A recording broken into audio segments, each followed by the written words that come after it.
जय श्री राम दोस्तों।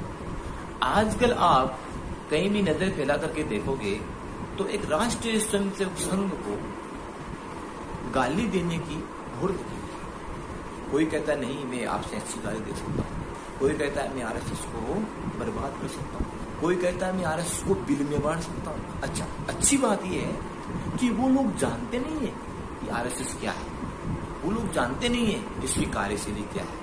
अच्छा, वो लोग ये भी नहीं जानते हैं कि वो क्या करता है। अगर जानते तो एक विस्तारक को प्रस्तावक नाम लेके नहीं बुलाते हैं, इसलिए जानते कुछ नहीं है, बस केवल टीका टिप्पणी करना है। अब हम बात करते हैं कि राष्ट्रीय स्वयंसेवक संघ क्या है और क्यों है। तो सबसे पहले मैं आपको बता दूं, राष्ट्रीय स्वयंसेवक संघ हिंदुओं का संगठन है। ये हिंदुओं में कोई विशेष संगठन नहीं है जो हिंदू समाज के लिए काम करे। अब दूसरी बात ये क्यों है, तो हिंदू समाज को एक करने का काम करता है, इसलिए है। हिंदू समाज को ताकतवर बनाने का काम करता है, इसलिए है। हिंदू समाज को बलशाली बनाने का काम करता है, इसलिए है। हिंदुओं को समृद्ध बनाने का काम करता है, इसलिए है। विपरीत परिस्थितियों में हिंदू समाज पूरा एकजुट होकर के खड़ा रहे, इस प्रकार की भावना और उद्देश्य के साथ भी ये काम करता है। अब बात आती है कि ये हिंदू समाज के लिए काम करता कैसे है और किस प्रकार से कार्य का विस्तार करता है। तो इसके दो पहिए हैं, मानिए आप। एक पहिया है प्रचारक और दूसरा पहिया है विस्तारक। बाकी जितने दायित्ववान है कार्यकर्ता हैं वो तो हैं ही, उनका भी बहुत बड़ा योगदान है, लेकिन इसकी धुरी है। संघ कार्य का विस्तार करने की सबसे बड़ी धुरी है विस्तारक और प्रचारक। प्रचारक एक तपस्वी के समान जीवन जीता है, अपना घर बार सब छोड़ करके, सब कुछ त्याग करके समाज देश के लिए अपना सारा का सारा जीवन न्यौछावर कर देता है, देश के प्रति समर्पित कर देता है सब कुछ। यूं समझिए कि जिस प्रकार से एक सन्यासी अपना पिंड दान करके घर से निकलता है, वैसे ही एक प्रचारक अपना घर परिवार छोड़ करके अपने घर से निकलता है और फिर इस समाज के काम में, कल्याण में इस प्रकार से जुट जाता है कि उसको फिर देश की सेवा के अलावा कुछ नहीं सोचता।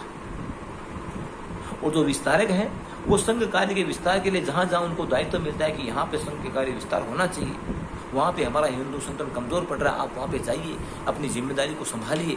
तो उस अनुसार जिस प्रकार से संघ उनको बोलता है वैसे वैसे संघ आगे काम करते हैं। ये विस्तारक जी। अब मैं आपको एक कहानी सुनाता हूं, अब मेरी बात को आप ध्यान से सुनना।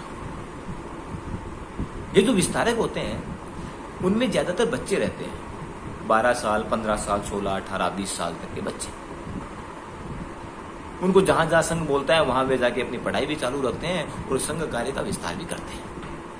अब जरा कहानी को ध्यान से सुनिए। हमारे घर में एक बच्चा है, हम उसको स्कूल ले जाते हैं, स्कूल में छोड़ते हैं। जब हम उसको घर से रवाना करते हैं तब उसकी हमें चिंता रहती है कि स्कूल पहुंचा कि नहीं पहुंचा। स्कूल पहुंच गया, वहां वो ठीक तो है, उसकी पढ़ाई तो हो रही है, ये चिंता हमें रहती है। वो पढ़ रहा है कि नहीं पढ़ रहा है, उसने खाना खाया कि नहीं खाया। और वहीं पे अगर कोई बच्चा जो है वो कहीं हॉस्टल में रह रहा है, जो 2-4 महीने बाद आएगा, किसी दीपावली के अवसर पे, होली के अवसर पे हमारे घर पे आएगा, तो हमें उसकी ज्यादा चिंता रहती है कि वहाँ पे किस प्रकार की व्यवस्थाएं हैं, पढ़ाई अच्छे से हो रही है कि नहीं हो रही है, समय पर खाना मिल रहा है कि नहीं मिल रहा है, उसकी रहने की व्यवस्था अच्छी है कि नहीं है, वो कहीं गलत संगत में तो नहीं पड़ गया है।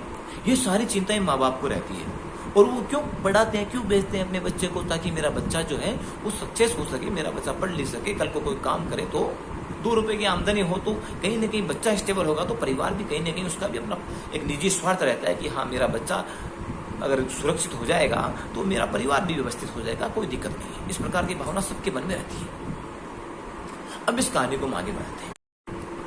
वहीं दूसरी ओर एक माँ बाप है जो अपने बच्चे को उस हॉस्टल की पढ़ाई नहीं करवा करके जहां पर संघ के कार्य विस्तार की जरूरत है वहां पर अपने बच्चे को राजी खुशी केवल एक बार संघ के किसी दायित्ववान कार्यकर्ता के द्वारा कहने पर वो उसको उस दूर दराज गांव में भेज देते हैं जहां पर वो किसी को जानता भी नहीं है, जहां पर उसका अपना कोई नहीं है, जहां पर वो कैसे रहेगा, क्या खाएगा, क्या पहनेगा, पढ़ेगा कि नहीं पढ़ेगा, किस कैसे लोगों की संगति में रहेगा, उसको इसके बारे में बिल्कुल भी नहीं पता उस माँ बाप को। लेकिन अपने देश के काम के लिए वो शेर जैसी छाती करके इस प्रकार का सोच रखने में अपने बच्चों को समाज और देश के प्रति समर्पण करने में शेर के जैसा साहस रखता है, और ऐसे शेर जैसे साहस रखने वाले व्यक्तियों की संतान शेर के बच्चे कहलाते हैं, चूहे के बच्चे नहीं कहलाते, जो कोई भी आके कह देगा और कर देगा, बिल में बांट देगा। अतः श्रीमान गोविंद जी डोटासरा, मेरा आपसे हाथ जोड़ करके अनुरोध है कि जिस विषय के बारे में हमें जानकारी ना हो, हमें एक प्रभावशाली व्यक्ति होने के कारण उन विषयों के बारे में बोलने से बचना चाहिए। मैंने सुना है वीडियो में आप विस्तारक को प्रस्तावक करके संबोधित कर रहे थे। इसके अलावा आपने अपने पूरे जीवन में वो विस्तारक नाम पहली बार सुना है। इसका मतलब आपको संघ की कार्यशैली, उसकी पद्धति, उसके तौर तरीकों के बारे में बिल्कुल भी नहीं पता।